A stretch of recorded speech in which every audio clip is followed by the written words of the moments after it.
Welcome to another episode of The Dissection. Two important questions were recently asked to the Minister of Home Affairs by two political parties, Action SA and the Economic Freedom Fighters. And these questions pertain to the number of raids, the number of deportations, and the cost of deportations of undocumented immigrants. So let's start with the EFF question, which came from TP Mohale. And he asked the following. First question, he asked two questions. Number one, what total number of raids and or sting operations have been conducted by the Department of Home Affairs in the past 2 years, and how successful has each raid or operation been? The Minister of Home Affairs sent that response, and the response said the following. The total number of raids or operations conducted during the past 2 financial years. In 2022 to 2023, 1,112. In 2023-2024, 1,538. The success of the raid or operations conducted is measured through the number of illegal immigrants apprehended in terms of Section 49.1 and deported in terms of Section 34 of the Immigration Act. Total number of illegal immigrants deported during the past 2 financial years. 2022 to 2023 was 22,433. 2023-2024, 36,697. So in that period of time, basically, there have been 62,000 immigrants who have been deported who were found in these raids. The second question, which came from the EFF, was about the last 4 months, basically. And the question was as following. Same individual, Mr. TP Mohale, said, what was the total amount that has been spent by the Department of Home Affairs since 1 April 2024 to deport illegal immigrants back to their countries of origin? The answer, the total amount has been 52,817,655 for the period from 1 April to 31 August. And the department deported a total of 19,750 people in the same period. So that was the first question that was set of questions that were sent from the EFF. Action SA sent a question, and this question came from Mr. Ngobeni, and he asked the minister the following. What is the total number of deportations effected since 1 January 2022 and the pending deportations per return country and the cost of all deportations incurred by his department since 1 January 2022? The answer was, the total number of deportations since 1 January 2022 is 87,731. The pending deportations at the Lindela holding facility and around the country is 2,483. The cost of all deportations since the 1st of January 2022 are 193 million rands. 193 million rands. So we know from the answer from the EFF that the costs in the period from April to August was 52 million rands, and the cost in the last 2 years has been 193 million rands. So effectively, it's costing about 100 million a year, right? And it looks as if the number is going up to deport undocumented immigrants. So undocumented immigrants or illegal immigrants are a large part of the conversation around immigration. And the immigration conversation is a big conversation in many countries, the UK, America, Germany, Italy, and it's also a big conversation in South Africa. What are the official immigration numbers overall? Because while there are undocumented immigrants, there are also documented immigrants. It's all part of the mix. The Census South Africa is the statistical entity that tries to take a holistic view of all of this. So they don't give a number of how many people are legal, how many people are illegal or documented, undocumented. They just try to give a full holistic picture. They use statistical methods to get these numbers. And some people before, when I've discussed these numbers, have said the numbers are too low. They may very well be too low, but there's no other source of statistics that is more authoritative in South Africa than Statistics South Africa. So the numbers are as follows, and I'm going to put them up on the screen so that you can see them. The number of immigrants, persons born outside of South Africa in 22 have more than doubled compared to 2001 and increased slightly between 2011 and 2022. If you look at the 96 number, it was 0.8 million. The 2001 number was 1 million. So that's a very slow increase. If you look at the number between 2001 and 2011, that number doubles, right? Just over double, because they moved from 1 to 2.2. This is in part because this is when Zimbabwe collapsed. This is when the farm invasions were happening. This is when Mugabe was rigging elections. This is when the Zimbabwean economy was collapsing. There were a lot of problematic things that happened in Zimbabwe between the year 2001 and 2011. And I think you'll see that reflecting in the table in terms of the immigration numbers, right? The numbers kind of stabilize after 2011 and they increased by 200,000. Some people have said this part is undercounted, and this is the part that they take issue with because they think that the number is closer to maybe 4 million. But we have to use the numbers that are given by Statistics South Africa. If you look at the top 5 sending countries, right, according to Stats South Africa, they remain the same between 2011 and 2022. 2011 was the last census. 2022 was the one which just happened right now.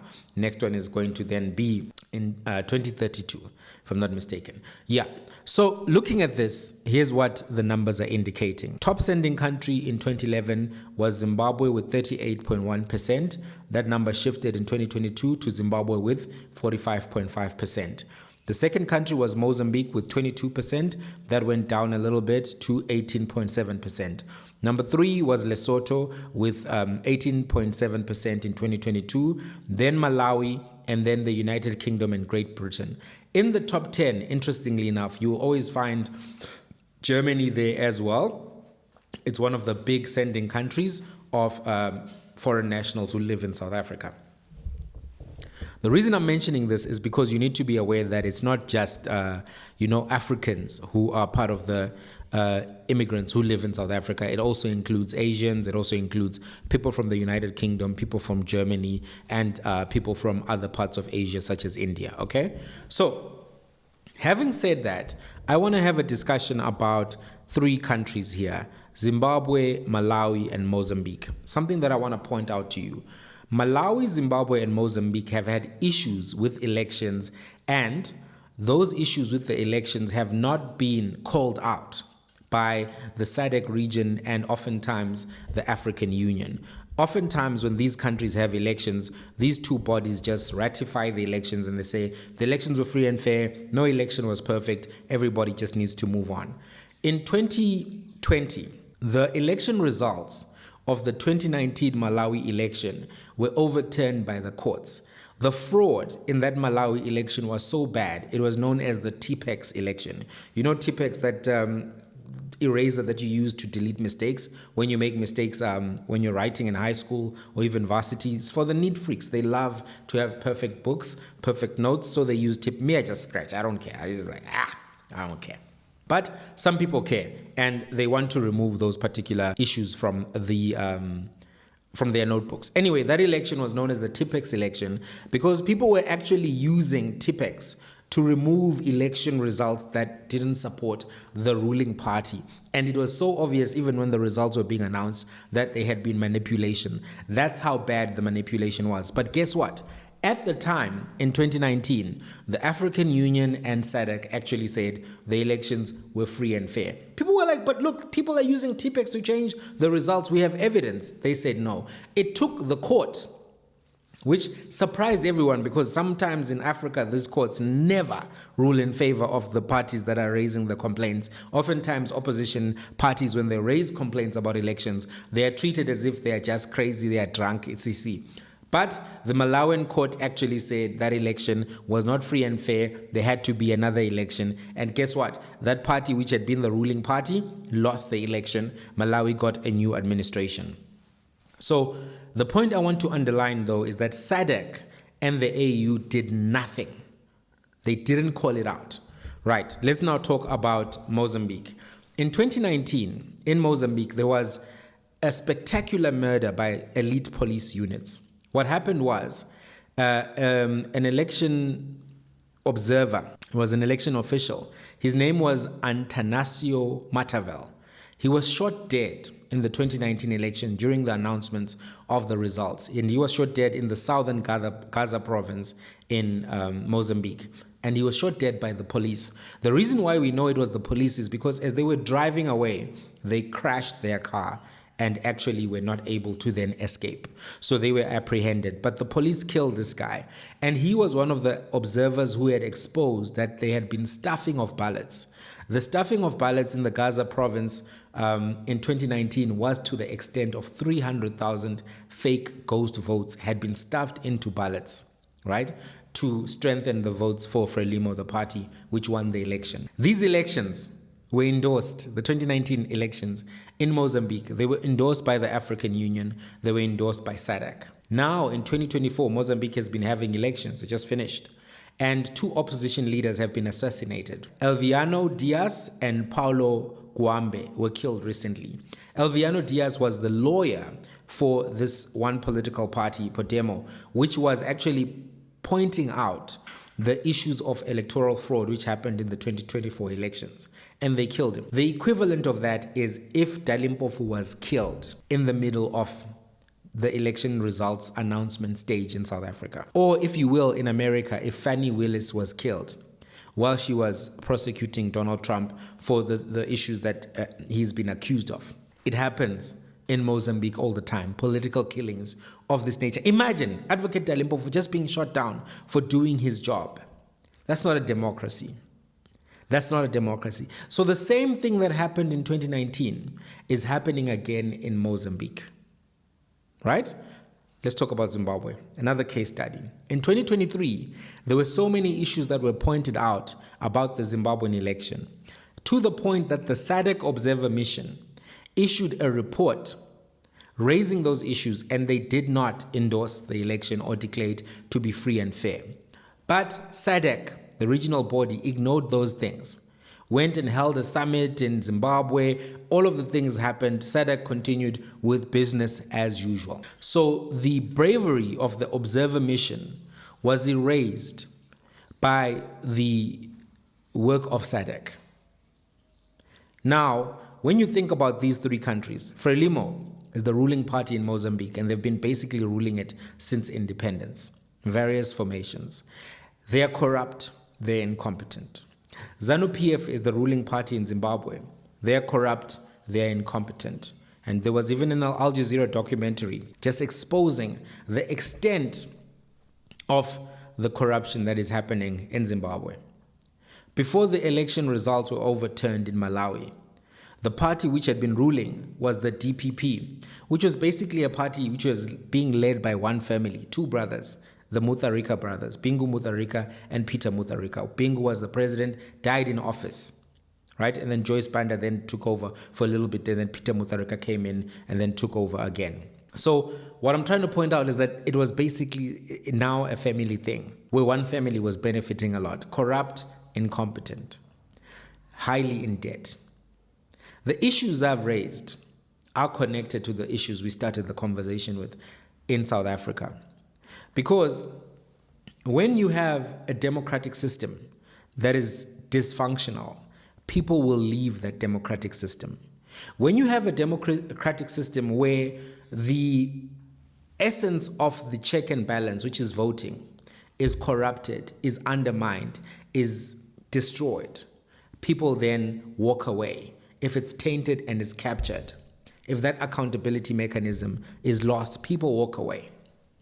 Once political leaders know that the election result means nothing, once they know that they can rule until Jesus comes back, quote unquote, that is when the corruption escalates. That is when the repression escalates. That is when the propaganda on mainstream media escalates. Because now everybody just knows these guys are going to run this thing. We might as well fall in line, right?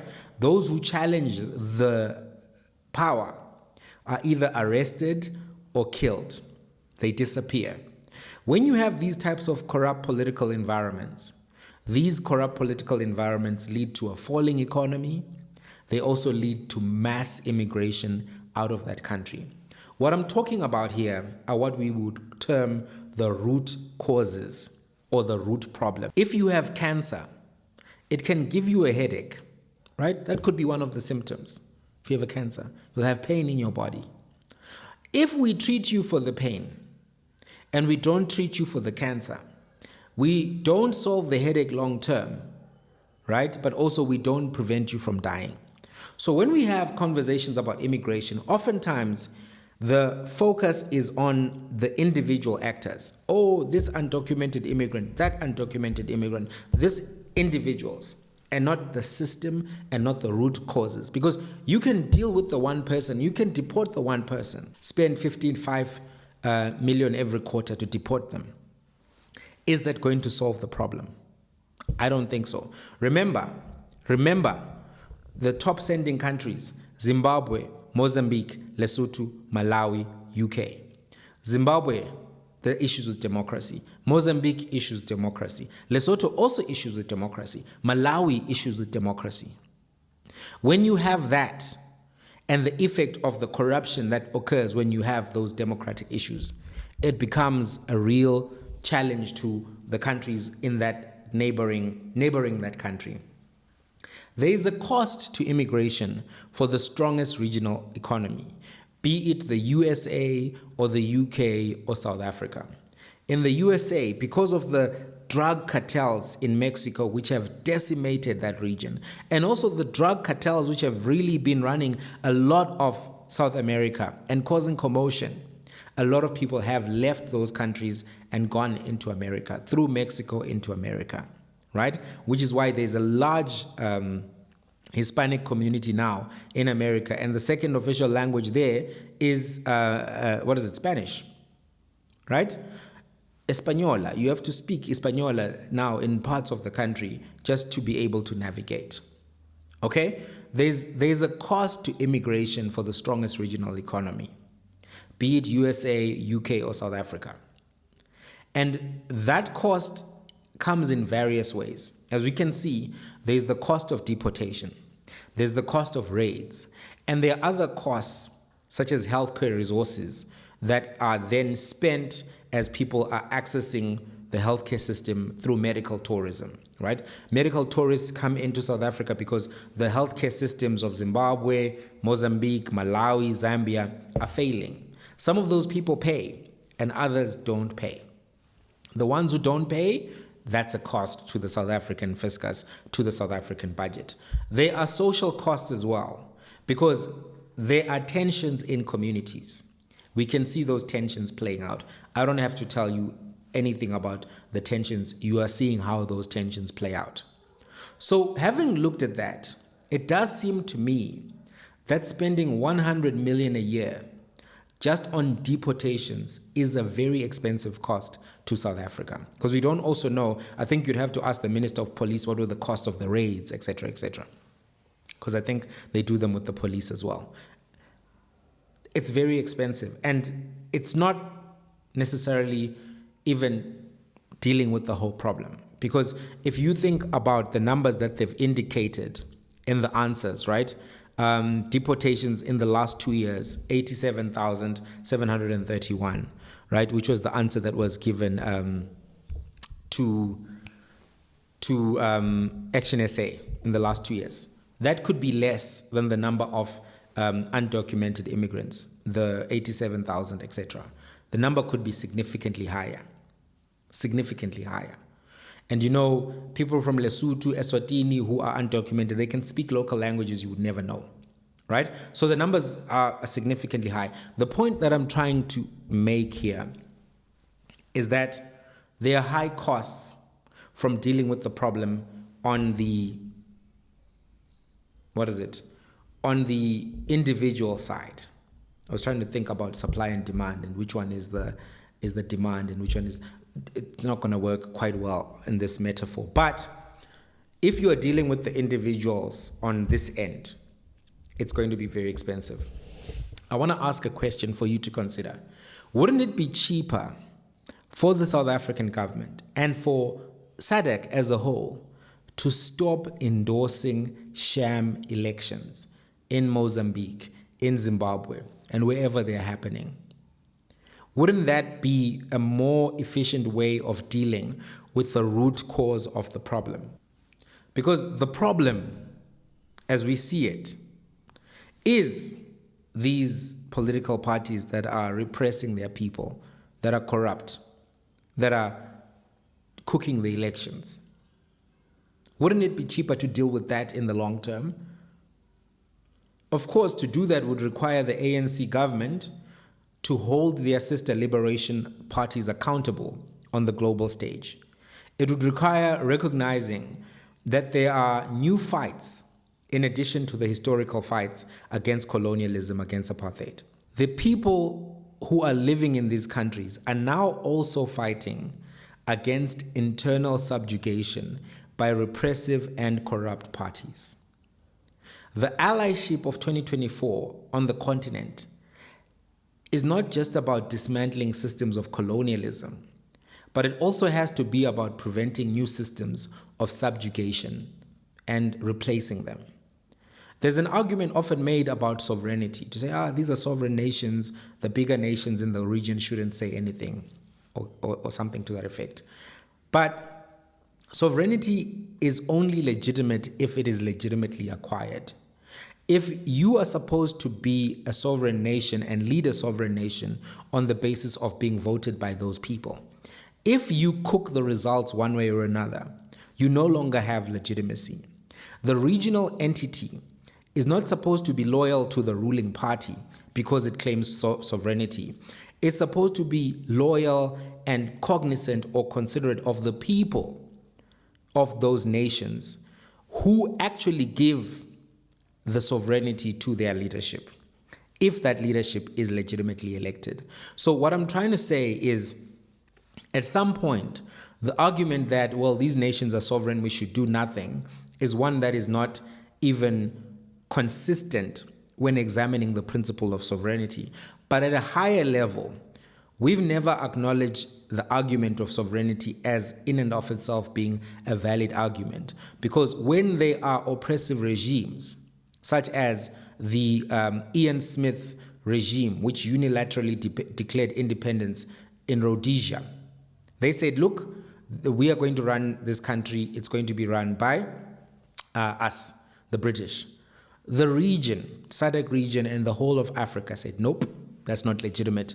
We are going to stand up to that. You cannot claim sovereignty. We are going to help those freedom fighters to actually get real sovereignty, real freedom. Isn't it time for us to revisit those values, those historical lessons? Same applies to the apartheid regime. They claimed sovereignty, but the whole of Africa said no. And they helped the ANC fight in Morogoro, in Zambia, in several other, Morogoro is in Tanzania. Is it? Yeah, I think Morogoro is in Tanzania. There was a site in Lusaka as well. There were various sites all over the place. Nelson Mandela spoke about receiving help from Nigeria, from Ghana, other places. There wasn't this idea that, no, listen, the National Party is running things, it's a sovereign, South Africa is sovereign. No. Even Robert Mugabe, he assisted, and Thabo Mbeki made reference to it recently in a speech that he gave. The point that I'm trying to make is there's a real cost to immigration to the region, but the root cause seems to be corrupt ruling parties in the region. Isn't it time to call a spade, call a teaspoon, and actually say, these are the issues, and deal with those issues? I don't know. What do you think? Let's have a conversation. Where do you stand on the immigration issues, and how do we deal with them? Let's talk. Till the next one.